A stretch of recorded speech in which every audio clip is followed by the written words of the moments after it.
मित्रांनो, तुम्ही एखाद्या व्यक्तीला काही विचारता पण ती व्यक्ती उत्तर देतच नाही. ना राग, ना भांडण, ना स्पष्टीकरण, फक्त शांतता. आणि ती शांतता इतकी जड असते की शब्दापेक्षा जास्त दुखावून जाते. तेव्हा मनात हजार प्रश्न येतात. तो माझ्याशी बोलत का नाही? मी काही चुकीचं केलं आहे का? त्याला आता माझी गरजच नाही का? पण या मागचं खरं कारण काय असतं? मित्रांनो, नात्यातील शांतता ही नेहमी दुर्लक्ष नसते. कधी कधी ते दुखावलेलं मन असतं, कधी ते अपेक्षांचं ओझं असतं आणि कधी ते मनात चाललेली मोठी लढाई असते. आजच्या या व्हिडिओमध्ये आपण जाणून घेणार आहोत, नात्यात जेव्हा एखादी व्यक्ती शांत राहते तेव्हा तिच्या मनात नक्की काय चाललेलं असतं. आणि शेवटी मी तुम्हाला एक अशी गोष्ट सांगणार आहे जी ऐकून तुम्ही कदाचित एखाद्या शांत व्यक्तीला वेगळ्या नजरेने पाहायला लागाल. मित्रांनो, शांतता म्हणजे नेहमी राग नसतो. खूप लोकांना असं वाटतं की जेव्हा एखादी व्यक्ती शांत राहते तेव्हा ती रागावलेली असते.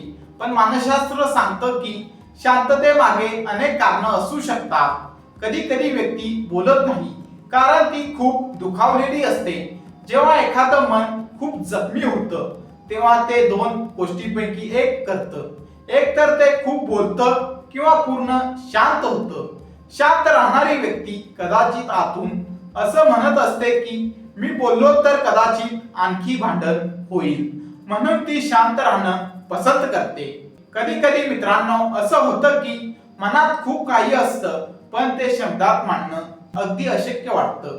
समजा एखाद्या व्यक्तीने तुमच्याकडून खूप अपेक्षा ठेवल्या होत्या पण त्या अपेक्षा पूर्ण झाल्या नाहीत. तेव्हा त्या व्यक्तीच्या मनात दुःख, राग, निराशा सगळं एकत्र असतं आणि त्या भावना इतक्या गुंतागुंतीच्या असतात की व्यक्तीला स्वतःलाच समजत नाही की नेमकं काय बोलावं, म्हणून ती शांत राहते. मित्रांनो, काही लोक लगेच प्रतिक्रिया देत नाहीत कारण त्यांना माहित असतं की त्या क्षणी त्यांनी बोललं तर कदाचित ते काही चुकीचं बोलतील, म्हणून ते आधी स्वतःला शांत करतात. कधी कधी ही शांतता भांडण टाळण्यासाठी असते. ते मनात म्हणत असतात की आता बोललो तर नातं खराब होईल, थोडा वेळ जाऊ दे. ही शांतता खरं तर नातं वाचवण्याचा प्रयत्न असतो. मित्रांनो, नात्यात कधी कधी व्यक्ती थेट बोलत नाही पण मनात एक अपेक्षा असते, समोरच्या व्यक्तीने माझ्या भावना न सांगताही समजून घ्याव्यात. जेव्हा असं होत नाही तेव्हा व्यक्ती थोडी शांत होते. ही शांतता एक प्रकारे न बोललेला संदेश असतो. जर ती व्यक्ती म्हणत असते, तू जर खरंच मला समजत असशील तर तुला माझी ही शांतता समजेल. काही वेळा व्यक्ती खूप वेळा समजावण्याचा प्रयत्न करते. ती बोलते, समजावते, भांडते, पण काहीच बदलत नाही. तेव्हा हळूहळू ती व्यक्ती बोलणं कमी करते आणि एक दिवस ती पूर्ण शांत होते. ही शांतता रागाची नसते, ती हार मानलेली शांतता असते. जणू ती व्यक्ती म्हणते, आता बोलून काही उपयोग नाही. मित्रांनो, मी तुम्हाला एक छोटी गोष्ट सांगतो. एक मुलगा आणि मुलगी खूप वर्षे रिलेशनशिप मध्ये होते. सुरुवातीला दोघं खूप बोलायचे, प्रत्येक छोटी गोष्ट शेअर करायचे. पण हळूहळू मुलगा कामात व्यस्त झाला. मुलगी बोलायचा प्रयत्न करायची पण मुलगा म्हणायचा नंतर बोलू. असं करत करत एक दिवस मुलगी शांत झाली.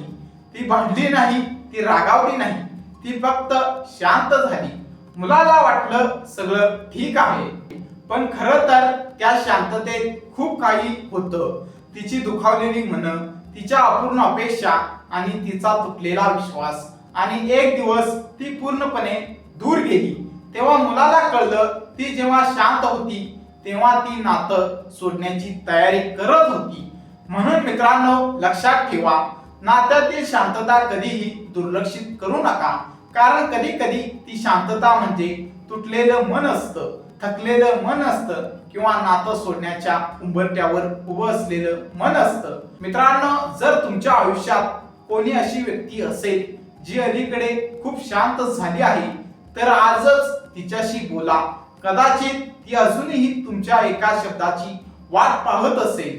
मित्रांनो, जर तुम्हाला हा व्हिडिओ आवडला असेल तर व्हिडिओला लाईक करा, चॅनलला सबस्क्राईब करा. हा व्हिडिओ मित्रांना शेअर करा।